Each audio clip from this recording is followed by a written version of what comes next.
이다 라는 오해가 있어요. 디도서를 우리가 이번 주에 이제 들어가게 돼요.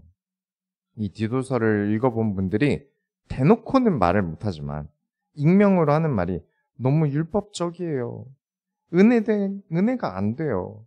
뭔가 감사한 구절들이 없어요. 요구하는 게 너무 많아요. 라는 말을 종종 봅니다. 그래서 많은 사람들이 신약에서 가장 안 읽혀지는 성경 중 하나예요. 바울이 다른 지역에 대해서 이렇게 빡빡하게 어렵게 성도의 믿음을 요구하지 않았는데 왜 디도서에서만 유독 이렇게 날이 서서 신앙생활의 난이도를 올린 걸까요? 이유가 있습니다. 이 이유를 모르고 읽으니까 부담스럽고 읽기 싫은 성경이 되는 거예요. 디도서가 빡빡한 이유는 디도라는 목사님이 사역한 곳이 깡패소굴 같은 지역이라서 그렇습니다. 디도는 그리스 출신이에요. 그리고 바울이 디도를 그리스 안에 있는 지역인 그레데에 세운 교회의 담임 목사님이에요. 여기 그레데는 섬입니다. 크레타 섬이라고 검색하면 그리스 안에 있는 섬이 하나 나오는데 여기가 그레데예요. 예로부터 바닷가 지역 사람은 좀 드세다라는 이미지가 있잖아요. 심지어 인천도 나름 바다라서 그런지 사건 사고가 끊이질 않아요. 뭐 부산, 목포 등등 이미지가 좀 그렇게 잡혀 있잖아요. 왜 바다를 낀 지역은 그런 이미지가 있는가 이제 바닷가 사람에게 물어본 적이 있어요. 부산에 영도라는 섬이 있는데 영도는 부산의 할렘이라고 불리는 곳이에요. 지금 아니지만 이제 옛날에 이제 평상에서 술 드시고 계신 그냥 동네 아저씨가 그냥 평범한 아저씨인 줄 알았는데 어느 날 정장을 입고 밖으로 나가요. 그래서 직업이 뭐냐고 물어보니까 건달이래요. 거긴 아주 갱갱갱하는 그런 곳이에요. 그래서 그 부산 영도 사람에게 한번 물어봤어요. 그래서 그분이 뭐라고 대답을 하시냐면 바다에서 일을 하는 어부들은 파도 위에서 소리를 많이 지른대요. 잘 안 들리니까. 그리고 또 위험한 일이 많다 보니까 그쵸? 까딱하면 큰일 나잖아요. 그래서 날이 서 있대요. 바다라는 공포에 사로잡히기도 하다 보니까 예민해진대요. 바다로 나가는 그 순간 뭐 법도 뭐도 없던 시절이 있었죠. 그쵸? 해양경찰 같은 게 부족하던 시절이 있어서 굉장히 날카로워지고 자기 방어적이게 된다는 거죠. 근데 그런 사람들이 모여서 군집을 형성하면 당연히 분위기 자체가 지역 분위기가 그렇게 되겠죠. 크레티조라는 말이 있는데 그레데 사람 같다. 너 그레데 사람 같이 말한다. 라는 뜻이에요. 언제 너 참 그레데 사람처럼 말하는구나. 네 그레데 사람이야? 라고 말했냐면 거짓말할 때 그랬다 그래요. 헬라 주변에 있는 모든 문화권 사람들이 너 그레데 사람이야? 라고 말하는 말의 뜻은 너 거짓말하는구나 라는 뜻이에요. 그만큼 그레데 사람은 사기꾼이다 라는 이미지가 강했다는 겁니다. 그래서 그레데는 바닷가 지역답게 폭력도 많은 지역이었다고 해요. 폭력이 많으면 어떻게 되죠? 살아남으려고 서로 속고 속여야죠. 거기다 성적인 타락도 심각했다고 합니다. 이런 데서 사역을 하려니까 얼마나 힘들겠습니까? 깡패와 사기꾼이 없는 곳이 어디 있겠습니까만, 그죠? 어디 가나 있어요. 그런데 이건 그 정도가 아니라 지역 자체가 깡패와 사기꾼의 도시, 사람들이 그 지역 사람을 아예 사기꾼들이라고 말하는 도시에서 지금 목회자가 사역을 해야 되는 상황이에요. 얼마나 머리 아픈 일이겠어요. 우리가 지난 디모데후서에서 무엇을 다뤘습니까? 관계에 대해서 다뤘습니다. 왜 관계에 대해서 다뤘나요? 마음이 다치는 이유가 관계 때문이에요. 마음이 다치지 않는 만큼의 거리를 그래서 둬야 됩니다. 크리스찬은 모든 사람을 수용할 수 있어야 돼요. 그런데 수용하라는 말이 무조건 그냥 가까이 두라는 말이 절대 아닙니다. 수용하는 레인지가 넓어야 돼요. 저 사람이 고슴도치 같은 사람이라면 고슴도치만큼의 거리를 두고 함께 해야 되고, 뱀 같은 사람이라면 그 뱀의 독리가 닿지 않는 만큼의 거리를 두고 살아야 돼요. 거리감을 재지 못하고 내가 아무 말이나 하고 아무렇게나 내 마음을 줘버리면 그 마음이 꺼내진 상태, 그쵸? 그 마음이 열려있는 맨들맨들한 약한 상태에서 상처 입기 굉장히 쉬워진다는 거죠. 그래서 거리 싸움이 매우 중요합니다. 내가 다치지 않으려면 거리 싸움이 중요해요. 손이 닿는 거리, 엘보우가 닿는 거리, 무릎이 닿는 거리, 발이 닿는 거리, 거리 싸움을 잘해야 돼요. 안 그러면 내가 다치니까요. 마음은 다르겠습니까? 똑같습니다.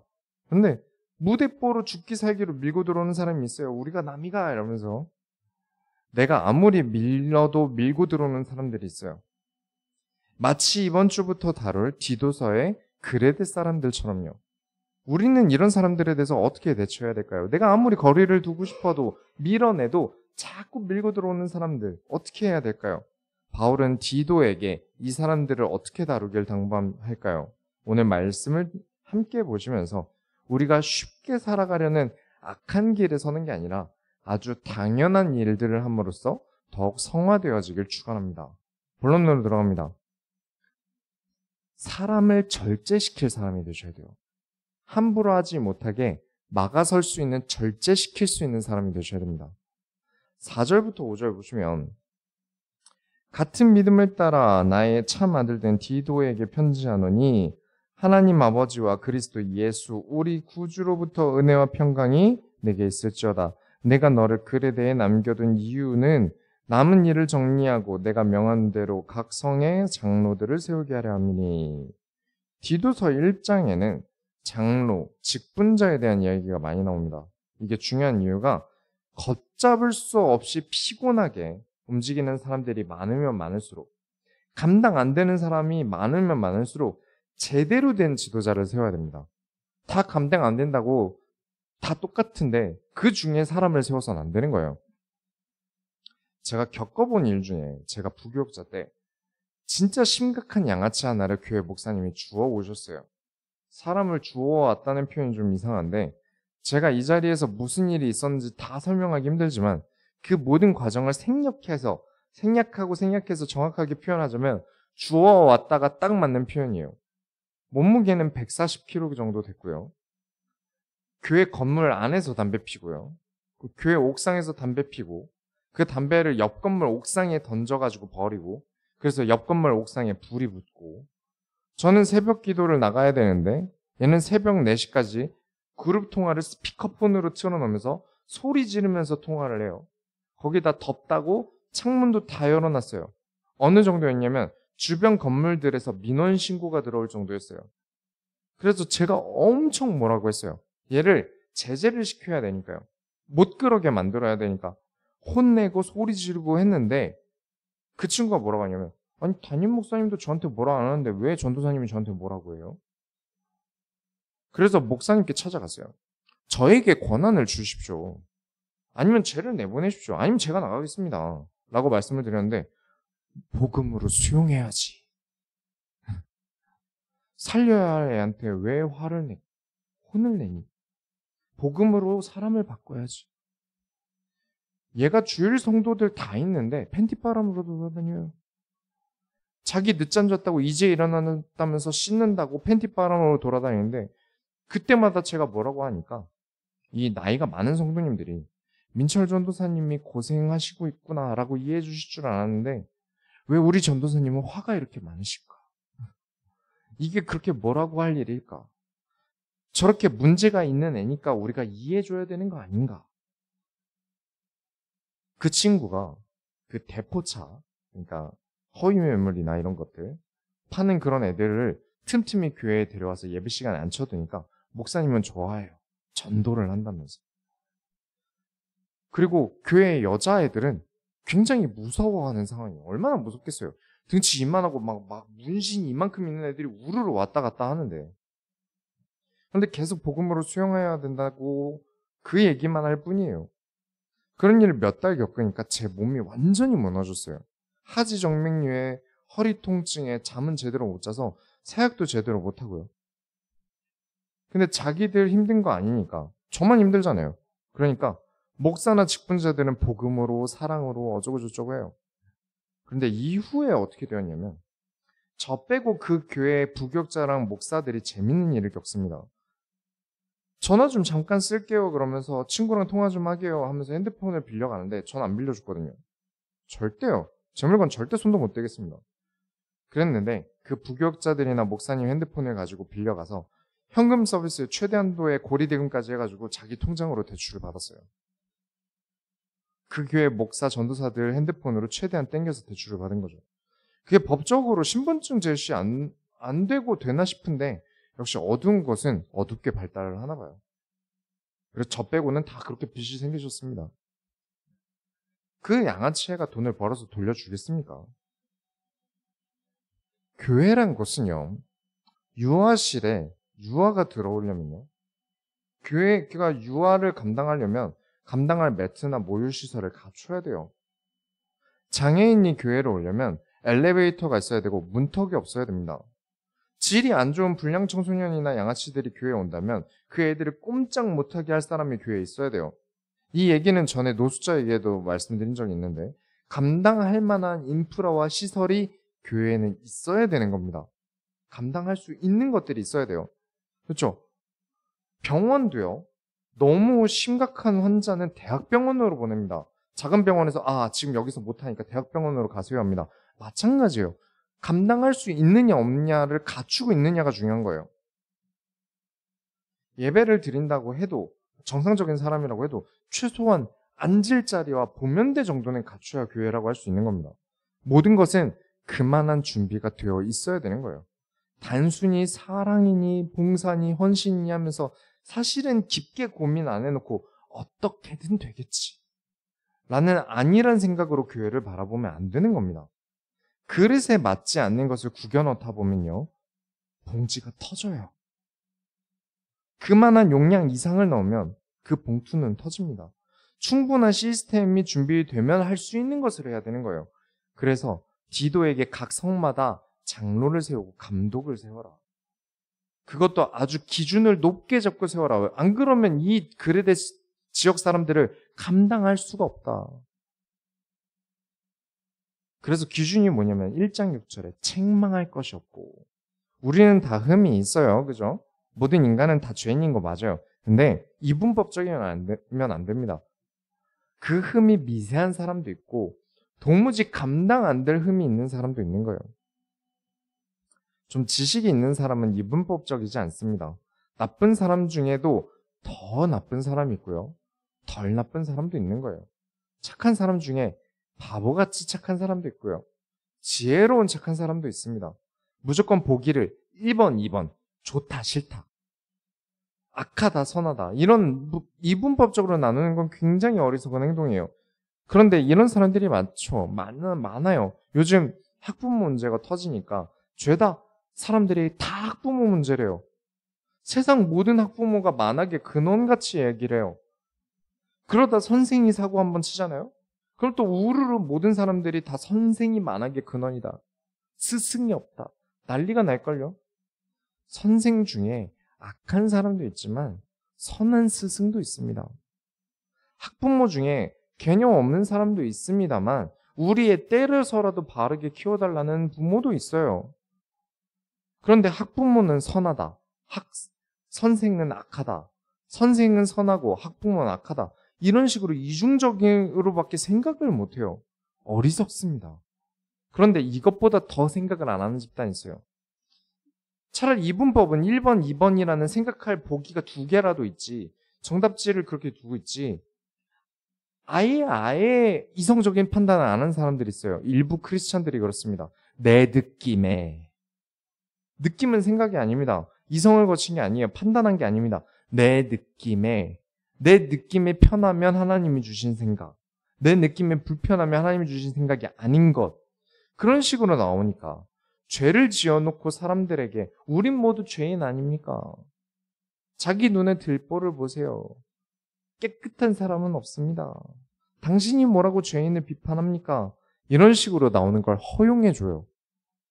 그게 좀 더 어법도 느낌도 예쁘거든요. 이 사람은 이게 문제니까 이렇게 처리합시다, 이렇게 죄를 지게 만듭시다, 이렇게 책임을 물읍시다 라고 하면 불편한데 우리 사랑과 용서합시다, 예쁘잖아요. 예쁘고 편하거든요.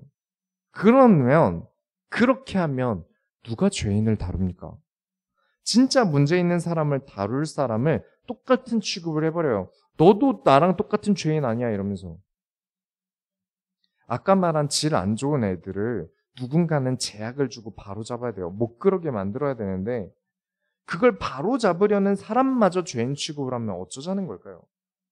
범죄자를 잡으러 가는 형사에게 당신 그렇게 깨끗해서 범죄자 잡으러 다녀?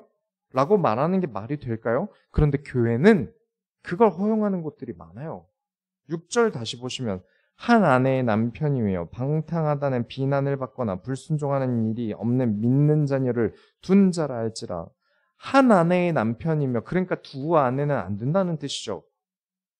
지역이 워낙 문제가 있는 사람이 많은데 그 안에서 방탕하지 않다는 평가를 받는 사람을 세워야 됩니다. 그런데 아예 다른 사람이면 비난을 받아요. 아니면 좀 이상하다는 취급을 받아요. 그렇죠? 축구 선수가 축구를 이제 경기를 뛰는데 어떤 선수 혼자만 야구복을 입고 축구를 하고 있으면 좀 이상하겠죠. 그러니까 이 기준은 다른 사람이 아니라 그들과 어울릴 수 있는데 말이 통하는데 방탕하지 않은 사람이라는 거예요. 그들과 대화할 수 있는데 수용해 줄 수 있는데 그렇다고 똑같은 사람이 되지 않는 사람을 뽑겠다는 겁니다. 그리고 부모가 잘 믿는 사람이 아니라 자녀가 불순종하는 일이 없는 믿는 자녀를 둬야 됩니다. 왜 자녀를 볼까요? 가정은 돌보지 못하면서 자꾸 교회에서만 칭송받으려는 관종들이 있어요. 이걸 구분하는 방법이 자녀를 보는 겁니다. 어떤 여성분이 전도사가 되셨어요. 가는 데마다 자기가 제일 잘났다고 기싸움을 늘 하는 분이세요.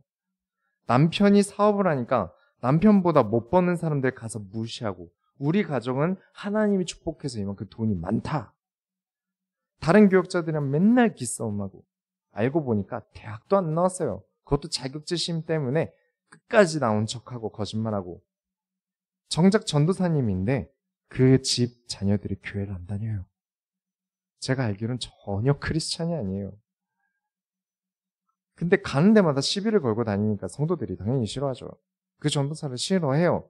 근데 또 걸크러쉬 좋아하는 여성분들 많으시잖아요. 나에게 막말하고 함부로 말하는 거 좋아하는 여성분들이 계세요. 여성이 당당하게 걸어다니면서 하고 싶은 말 막 하는 거 좋아하는 분들 계시거든요. 그래서 또 추종자들도 많더라고요.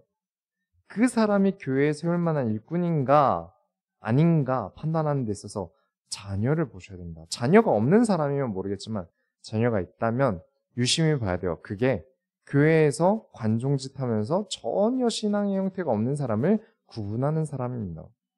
방법이에요. 두 번째로 하나님 나라의 일을 하는 사람은 어떤 사람이어야 될까요? 7절에 감독은 하나님의 청지기로서 책망할 것이 없고 제 고집대로 하지 아니하며 급히 분내지 아니하며 술을 즐기지 아니하며 구타하지 아니하며 더러운 이득을 탐하지 아니하며. 자, 6절에는 인간 그 자체로 책망할 게 없어야 하고 7절에는 하나님 나라의 일을 수행할 능력이 있냐는 것을 보는 겁니다. 그렇죠? 인간 자체를 보고 하나님 나라의 일을 할 수 있는 소양을 보는 거예요.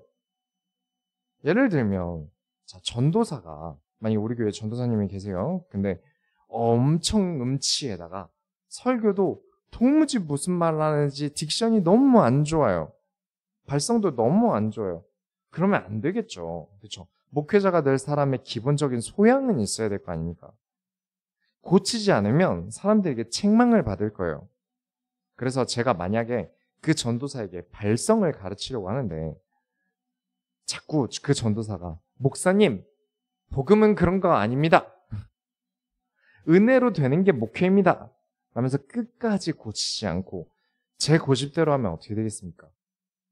그러면서 목사님한테 막 한국교회는 이게 문제야 이러면서 분을 내고 열받는다면서 교회 재정 금고 털어서 티 안 난다고 몇천 원 들고 나간 다음에 맥주 한 캔 따로 먹고 이러면 어떻게 될까요? 그냥 아무 생각 없이 디도서를 읽으면 아주 부담스러운 내용이 맞습니다. 하지 말라는 거, 어려운 거 많거든요. 근데 사실 엄밀히 말하면 바울은 아주 당연한 이야기를 하고 있는 겁니다. 하나님 나라의 일을 하는 사람은 당연한 것을 잘하는 사람이에요. 어딜 가나 생기는 문제는 언제나 당연한 것을 안 하기 때문에 생기는 문제입니다. 비상식적이기 때문에 생기는 일들이에요. 8절 보시면 오직 나그네를 대접하며 선행을 좋아하며 신중하며 의로우며 거룩하며 절제하며. 나그네는 지금의 교회 언어로 말하자면 새신자입니다. 아직 가족이 되지 않았는데 일단은 찾아온 사람이에요. 새신자가 왔는데 처음 온 사람이 앉아있는데 이미 오래된 집사님들이 핸드폰만 보고 있으면 될까요? 예배 시간에? 주보도 주고, 그쵸? 성경 안 가져왔으면 성경도 가져다 주고, 그렇게 해야죠. 다 여러분이 하셔야 될 일들입니다. 그쵸? 챙겨주고. 새가족부 끝나면 그때부터는 가족입니다. 제가 여러분 새가족 끝날 때 드리는 말씀 중에 꼭 하는 게 뭐죠? 이제 가족이시니까 과자나 뭐 냉장고에 음료나 물 같은 거 알아서 꺼내 드시라고요. 손님 대접하지 않겠다는 겁니다. 가족이니까. 큰 일들에 대해서는 온 성도가 이제 챙겨야 되는 게 맞죠. 당연한 겁니다. 근데 작고 소소한 일에 대해서는 책임받으려고 하시면 안 됩니다. 만약에 이런 말이 서운하다면 큰일인 거예요. 사소한 일을 책임받고 싶다는 건 얼마나 사소한 삶을 살고 있다는 거겠습니까? 우리 소원교회 성도님들은 하나님 나라라는 큰 일을 하면서 살아가야 될 줄 믿습니다. 그러니까 사소한 일 때문에 서운하지 마세요. 선행을 좋아하는데 함부로 하지 않습니다. 그렇죠? 선행은 신중하게 하는 겁니다. 의로우며 거룩하며 절제하며. 당연하죠. 하고 싶은 말 뚫린 입이라고 함부로 한다? 아무데나 함부로 참견한다? 설교와 반대되는 이야기 아무렇지 않게 한다? 자격이 없는 거죠. 자꾸 자격이 아니라 은혜라고 직분을 이야기하는데 직분은 은혜가 맞습니다. 그러나 자격 없이 되는 건 아닙니다. 아무리 은혜라고 해도 운전면허 없이 운전하면 되겠습니까? 그죠? 나 운전 잘해. 내가 얼마나 잘하는데 라고 해도 운전면허는 있어야 되는 거예요. 목사는 은혜로 받는 직분입니다만 교단에서 인정 안 하는데 목사라고 할 수 없습니다. 안 되는 건 안 되는 거예요. 그래서 무엇을 본다? 절제를 봅니다. 절제하느냐 못하느냐가 매우 중요한 겁니다. 내가 생각이 났다고, 내가 그런 느낌이 들었다고 바로 입 밖으로 꺼낸다? 글쎄요.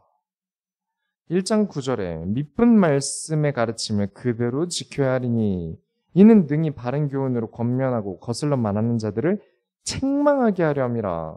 혼내기 위해서입니다. 목회자는 혼내야 될 책임도 사실은 있어요. 제가 성격상 못해서 저의 흠이기도 합니다. 자, 말씀의 가르침을 그대로 지켜야 한다. 바울이 가지고 있는 성경관이 뭐였죠? 바르게 교육한다.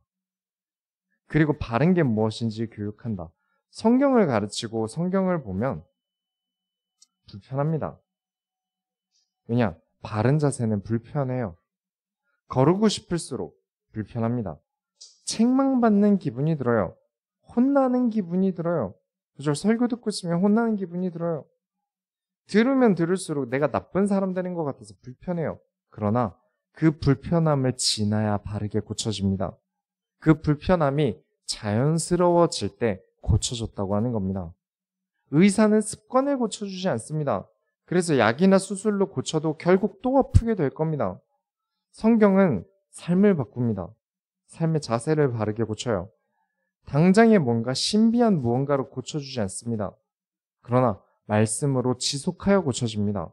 10절부터 11절에 불순종하고 헛된 말을 하며 속이는 자가 많은 중 할례파 가운데 특히 그러하니 그들의 입을 막을 것이라.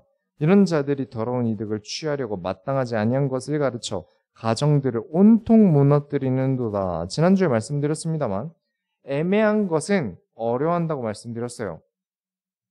자녀를 어떻게 바르고 현명하게 자라게 하는가는 너무 어렵죠. 책도 막 두껍고 저자마다 말하는 게 다르고 여기 솔루션 다르고 저쪽 솔루션 다르고 너무 어려워요. 애매하고요. 그런데 내가 뼈 빠지게 투잡, 쓰리잡 뛰어서 영어 유치원 보내는 건 확실하잖아요. 애매한 것보다 확실하게 좋다는 거죠. 그런 것처럼 좋은 믿음, 올바른 믿음이란 건 너무 애매하고 어렵잖아요. 그래서 등장하는 가짜 크리스찬이 할례파라는 크리스찬입니다.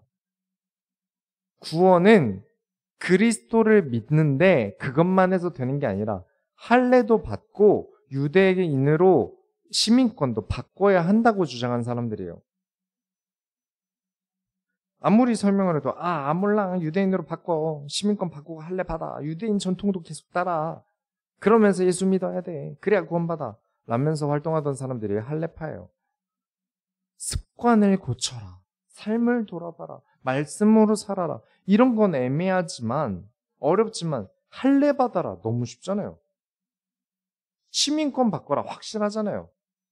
그래서 다 할례 받는 쪽으로 몸과 마음이 기울어져 버립니다. 그런데 이런 쉬운 길들은 사실 다 미끼들이죠. 사기 스킬이에요. 그래서 한번 할례 받아볼까 하면 미끼를 무는 거예요. 그 다음부터는 이것저것 계속 요구하고 한번 하기 시작하면 멈추기도 힘들고 계속 갈취하고 이미 시작한 거 이미 할례 받고 시민권까지 바꿨는데 그만두겠습니까? 계속 해야죠. 그런 식으로 결국 가정까지 무너뜨렸다는 거예요. 크리스찬이라고 하면 신비주의자도 크리스찬이라고 하고요. 교회가 뭔지도 모르는데 직분 없애자고 하는 사람들도 크리스찬이라고 하고요. 교회 직분은 수직이 아니라 수평이다 하는 사람들도 크리스찬이라고 하고요. 성경이 중요하지 않다고 위로를 말해야 된다고 말하는 사람들도 자기들을 크리스찬이라고 해요. 싹 다 크리스찬이라고 합니다. 여기 나오는 할례파들도 교회 활동하면서 자기를 크리스찬이라고 말하던 사람들이에요. 바울은 불신자에 대해서 비난하고 욕하지 않습니다. 그들이 그리스도를 모르는데 어쩌겠습니까? 그들이 하는 행동은 자기들이 뭘 하는지 몰라요.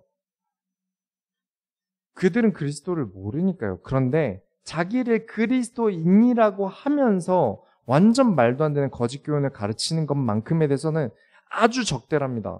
입을 막으라 라고 말할 정도로요. 아주 비판을 해요. 크리스찬이라고 하는 사람들을 비판합니다. 왜냐? 그들은 그리스도의 원수가 되었다. 그리스도의 이름을 팔아넘긴 그리스도의 원수라는 거죠. 교회 다닌다고 다 같은 크리스찬이 아닙니다. 성경이 남아있는 것들을 보세요. 교회 내에서 바른 말을 한 사람들 말이 성경으로 남았어요. 예레미야 같은 사람들이 그 많은 성전에 일어난 일들을 두고도 오늘 오후에도 말씀드리겠지만 그 중에 바른 말을 했어요. 그리고 그 사람의 말이 성경으로 남았습니다. 덮어주는 게 맞는 게 아닙니다. 덮는 게 맞는 게 아니에요. 무엇이 성경적으로 올바른가를 말하는 게 성경이 됩니다. 그게 진짜 하나님의 말씀이 돼요. 크리스찬은 하나님 나라의 일을 하는 사람입니다. 내 일, 나의 잘됨을 위해 사는 게 아니라 하나님 나라의 일을 위해 사는 게 크리스찬이에요. 절대 성경이 아닌 다른 교훈을 강조하고 성경을 기본으로 하지 않은 교리를 가르치는 곳은 대적해야 됩니다. 그들의 입을 막아야 하는데 너무 뚫린 입으로 지금은 인터넷으로 돌아다녀서 솔직히 아주 못마땅합니다. 당연한 것을 하는 게 크리스찬이지 이상한 것을 하는 게 절대 크리스찬이 아닙니다. 이상한 행동을 하고 돌아다니는 게 크리스찬 아니에요. 우리는 누구보다도 정상적인 삶을 살아야겠습니다. 세 번째로, 게으른 사람. 저는 우리나라 사람들이 외모지상주의가 높다고 생각하지 않습니다. 그러니까 물론 외모를 보긴 보는데 외모가 1순위까지는 아닌 것 같아요. 엄청나게 높진 않고 매력만으로도 충분히 사랑받을 수 있다고 생각합니다.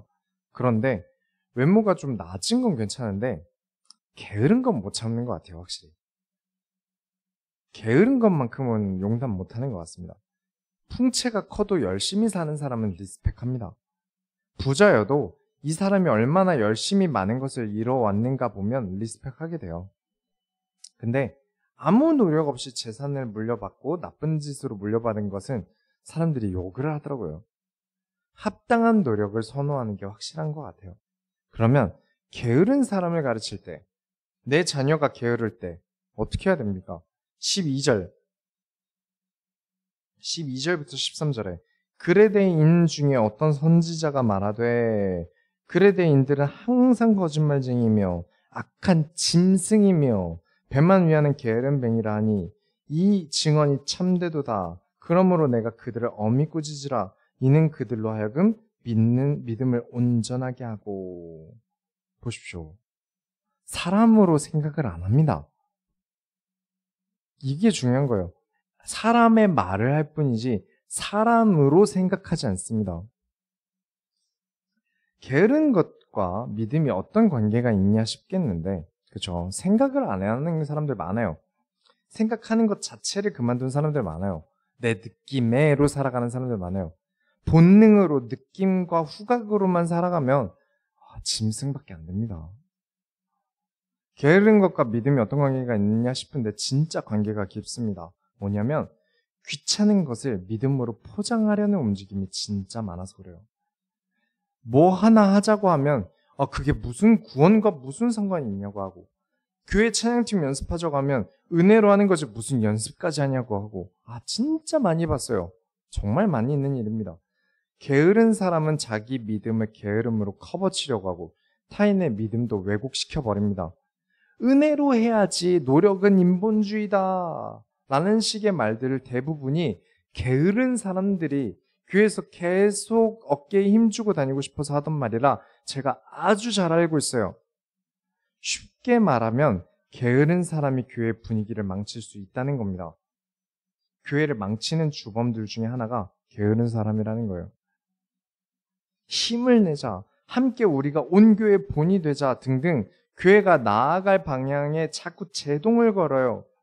그거 하면 되겠어? 꼭 그거 해야 돼? 귀찮으니까, 게으르니까. 그렇게 말하면서 말씀을 따라 나아갈 발걸음을, 사람들이 말씀을 따라 나아가려고 하는 그 사람들의 발걸음을 무겁게 만들어요. 되겠어? 그러면 노력은 무조건 은혜입니까? 노력은 무조건 은혜인가요? 아니죠. 지혜롭게 노력해야죠. 그런데 게으른 것보단 노력이 낫습니다. 신약이든 구약이든 하나님을 향해 열심을 다하라는 말이 얼마나 많은데요. 무조건 무지성 노력은 좋지 않습니다. 성경은 우리에게 선하라고 하는데 그냥 선한 게 아니라 지혜롭게 선해야 된다고 성경은 가르칩니다. 노력도 마찬가지예요. 내가 무지성으로 노력한 건 덜 노력한 거고 덜 최선을 다한 겁니다. 14절에 유대인의 허탄한 이야기와 진리를 배반하는 사람들의 명령을 따르지 않게 하려 함이라. 크리스찬이라고는 하는데 유대인의 전통을 따라야 한다고 주장하는 사람에 대해 바울이 진리를 배반하는 사람이다. 그런데 게으르고 거짓말하는 사람들 입장에서는 이 유대인들의 말이 구미가 당긴다는 거예요. 명료하거든요. 게으름을 고쳐라, 하나님 앞에 진실해라, 흠없는 자가 되어라, 이런 어려운 것보다는 할례 받아라, 시민권 바꿔라, 세례 받아라 같은 게 훨씬 편해요. 라이센스 따기도 쉬워요. 구원 라이센스를 노력하기보다, 고민하기보다, 생각하기보다, 묵상하기보다 돈 주고 사는 게 빠르거든요. 머리가 빨리 돌아요. 시민권 같은 거 빨리 따기 쉽단 말이죠. 그런데 바울은 반드시 그 삶을 고치라고 말합니다. 실력 없는 라이센스는 가짜니까요. 아무것도 가지고 있지 않은 겁니다. 모래 위에 지은 집을 잊지 마셔야 됩니다. 행동하지 않은 것, 해보지 않고 말하는 것 다 무너집니다. 15절부터 16절에 깨끗한 자들에게는 모든 것이 깨끗하나 더럽고 믿지 아니하는 자들에게는 아무것도 깨끗한 것이 없고 오직 그들의 마음과 양심이 더러운지라. 그들이 하나님을 시인하나 행위로는 부인하니 가증한 자요 복종하지 아니하는 자요 모든 선한 일을 버리는 자니라. 자신은 예수 믿는다고 하는데 이 자격지심으로 똘똘 뭉친 사람들, 자신은 예수 믿는다고 말하는데 겉멋만 들어서 성경이 아닌 그럴싸한 말로 포장하려는 사람들, 앞에서는 평화를 말하면서 뒤에서는 죄를 계획하는 사람들, 이 사람들이 다 자신을 크리스찬이라고 말해요. 그렇죠. 나는 구원받은 사람이다 라고 말하지, 나는 구원받은 구원이 뭔지 모르겠다 라고 하지 않아요. 지금 시대가 이렇게 다양성을 인정 안 하면 안 되는 분위기이기 때문에 모든 크리스찬을 다 크리스찬으로 인정하고 말해야 돼요. 그래서 법적으로 문제가 생기기 전까지는 이런 이상한 사람들을 걸러내기가 어려워요. 그래서 우리 스스로가 눈이 있어야 되는 겁니다.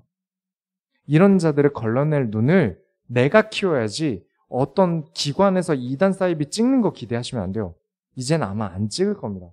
어떤 법적인 큰 범죄를 저지르거나 동성애를 옹호하지 않는 이상 이단 사이비를 안 찍힐 겁니다. 무슨 짓을 해도요. 그러니까 우리가 스스로 말씀을 기준 삼아서 구분할 수 있어야겠습니다. 결론을 내리겠습니다. 여러분, 상식적인 크리스찬이 되십시오.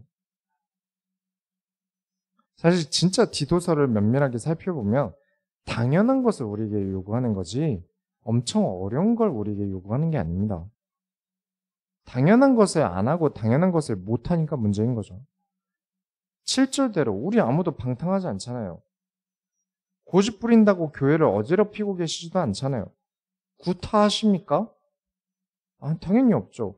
신중하지 않은 분들도 없는 것 같고요. 그러니까 이건 당연한 일을 하라는 거지 어려운 걸 요구하는 게 아닌 거예요. 우리가 성경을 볼 때 이런 구절에서 어려워하는 것은 밸런스 문제가 큽니다. 방탕하지 말라는 말을 방탕하지 마세요, 방탕하지 마세요, 방탕하지 마세요 계속 들으면 나는 방탕하지 않은 사람인데 내가 혹시 방탕한가? 이렇게 생각하게 돼요. 내가 방탕한 사람인가? 내가 언제 방탕했지? 라면서 어떻게든 나 스스로를 계속 돌아보니까 트집을 잡아요.